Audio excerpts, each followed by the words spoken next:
We have another treat for you now. It is the grand finale of everything you've enjoyed today. It's the grand finale of the summit, the annual presentation of the OurCrowd Maimonides Award. Please welcome back for the final time today, the OurCrowd founder and CEO, John Medved.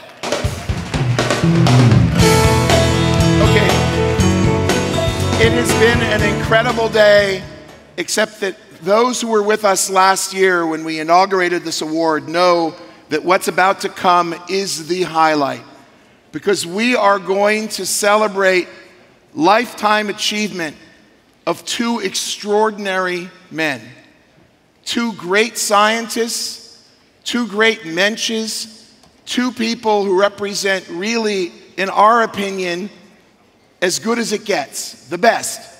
This is what we would like to hold up as an example to all of us in terms of what we would like to achieve. The OurCrowd Maimonides Award is awarded for lifetime achievement in science, leadership, and Menschlichkeit, and would like to announce that the first awardee is Dr. Avraham Baniel, Professor Avraham Baniel. We're going to run a video while he joins us on stage.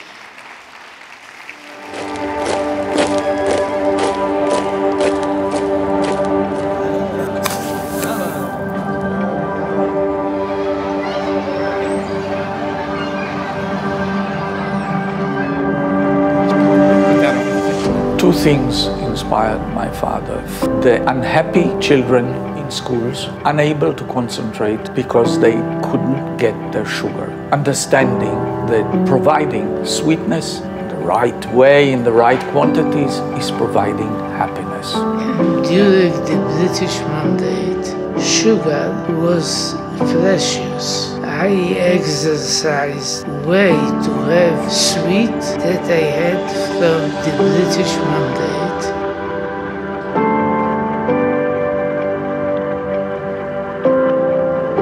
Years later, when he realized that the Splenda didn't make it to children, they refused to consume products with it because of the aftertaste. Then he married the Monday days with the rationing of the sugar and the modern time with artificial sweeteners, and he said, I have to come to enhance the sweetness of sugars.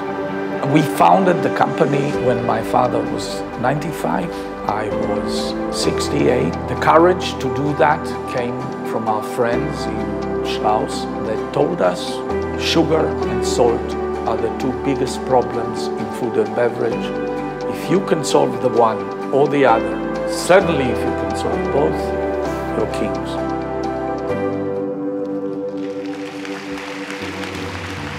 Ladies and gentlemen, Professor Avraham Baniel, age 100. בחיי אני נשבע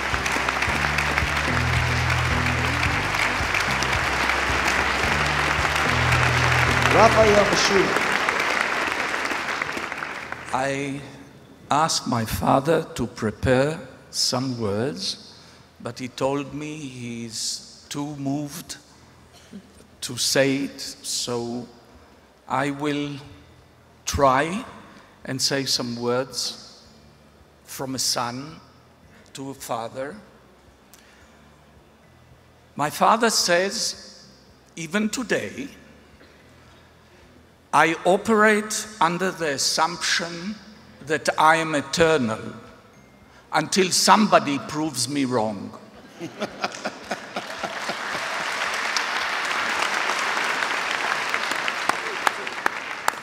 The man, Avraham, was called one day by Weizmann, not the institute, the president, the first president of Israel, that told him, this might be called the land of milk and honey, but by God there's little milk and hardly any honey and nothing else. Please try and find something we might do in this place. And this young man started in the King Solomon mines to make copper and invented round copper, then went on to the Dead Sea and invented a round bromide. Then in Haifa, he invented the technologies of Haifa chemicals, fertilizers, phosphoric acid. Even today, in almost everything you eat or drink, there's citric acid, and more than 56% of the citric acid in the world is made using this young man's patents.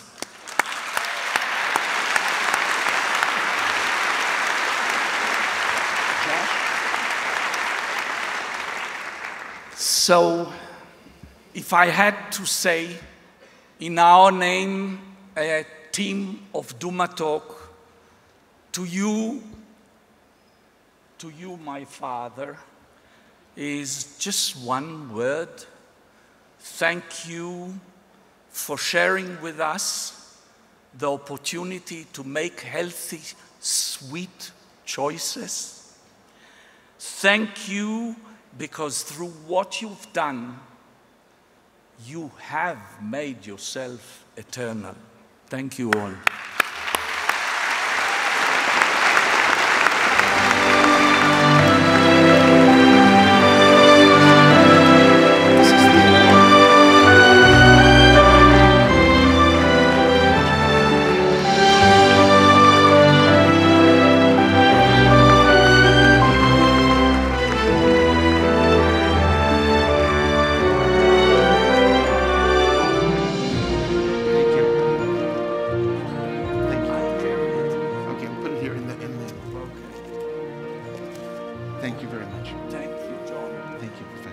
This John is incredible.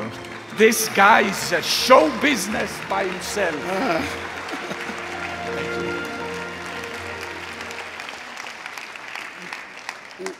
We didn't plan it this way, but this year we felt we had to make 2 awards because there are 2 extraordinary people who deserved recognition.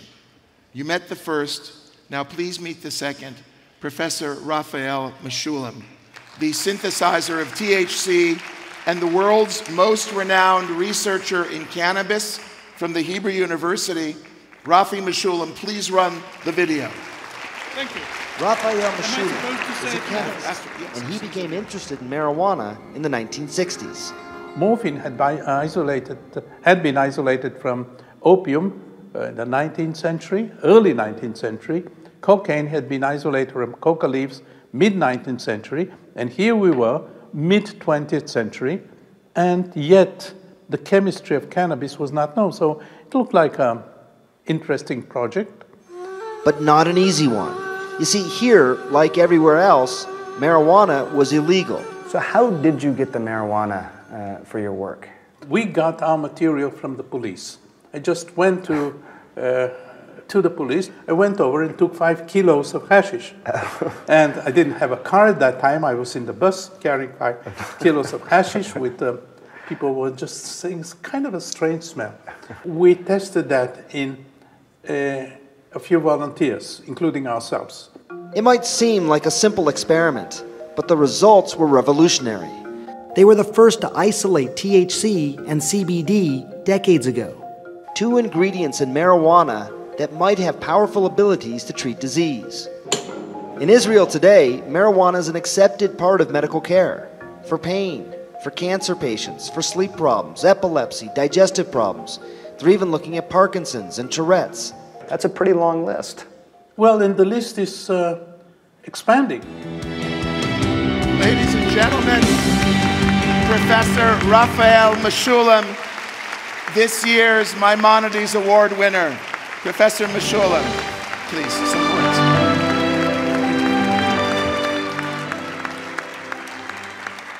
Thank you. Thank you. On behalf of my students, my postdoctoral fellows, and many of my collaborators. I didn't know that I have to say a few words, so allow me to, well, say what we're doing today. It turns out that the cannabis field is not just the plant. It's not the components which we isolated many years ago. But surprisingly, we discovered that we also make compounds that act in the same way. So I sincerely hope, that within the next decade, maybe less, we shall have drugs for a variety of diseases based on the compounds, on the constituents of the plant, on the constituents of our own body, the endogenous cannabinoids, and compounds that we make and that are effective in a large number of diseases.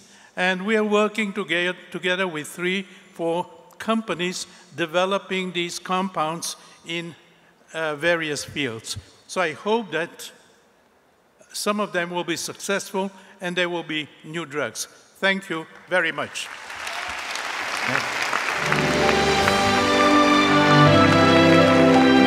By the way, I failed to mention that, as you could tell by his discussion, Professor Mechoulam is still busy at work in a very intense way at his laboratory at the Hebrew University, developing things like crazy.